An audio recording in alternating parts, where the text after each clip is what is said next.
ओम शांति। सुनते हैं आज की रात्रि कहानी। रात्रि कहानी का शीर्षक है ध्यान का वक्त। एक बुजुर्ग दरिया के किनारे पर जा रहे थे। एक जगह देखा कि दरिया की सतह से एक कछुआ निकला और पानी के किनारे पर आ गया। उसी किनारे से एक बड़े ही जहरीले बिच्छू ने दरिया के अंदर छलांग लगाई और कछुए की पीठ पर सवार हो गया। कछुए ने तैरना शुरू कर दिया। वह बुजुर्ग बड़े हैरान हुए। उन्होंने उस कछुए का पीछा करने की ठान ली, इसलिए दरिया में तैरकर उस कछुए का पीछा किया। वह कछुआ दरिया के दूसरे किनारे पर जाकर रुक गया और बिच्छू उसकी पीठ से छलांग लगाकर दूसरे किनारे पर उतर गया और आगे चलना शुरू कर दिया। वह बुजुर्ग भी उसके पीछे चल रहे थे।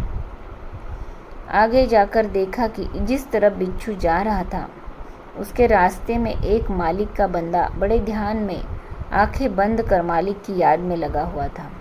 उस बुजुर्ग ने सोचा कि अगर यह बिच्छू उस नौजवान को काटना चाहेगा तो मैं करीब पहुंचने से पहले ही उसे अपनी लाठी से मार डालूंगा। लेकिन वह चंद कदम आगे ही बढ़े थे कि उन्होंने देखा कि दूसरी तरफ से एक काला जहरीला सांप तेजी से उस नौजवान को डसने के लिए आगे बढ़ रहा था। इतने में बिच्छू भी वहां पहुंच गया। उस बिच्छू ने ऐन उसी वक्त सांप को डंक मारा और उसे बेसुध कर दिया, जिसकी वजह से बिच्छू का जहर सांप के शरीर में दाखिल हो गया और वह सांप वही अचेत होकर गिर पड़ा। इसके बाद वह बिच्छू अपने रास्ते पर वापस चला गया।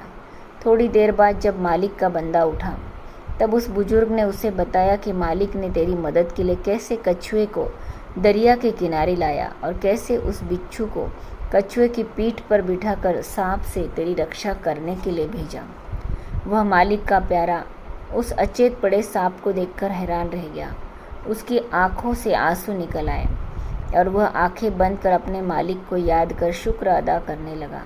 तभी मालिक ने उस बंदे से कहा, जब वो बुजुर्ग जो तुम्हें जानता तक नहीं था वो तेरी जान बचाने के लिए लाठी उठा सकता है और फिर तुम तो मेरे काम में लगा हुआ था, तो फिर तुझे बचाने के लिए मेरी लाठी तो हमेशा ही तैयार रहती है। अतः हमें किसी भी परिस्थिति में, किसी भी कठिनाई में, किसी भी समय प्रभु पर भरोसा रखना चाहिए।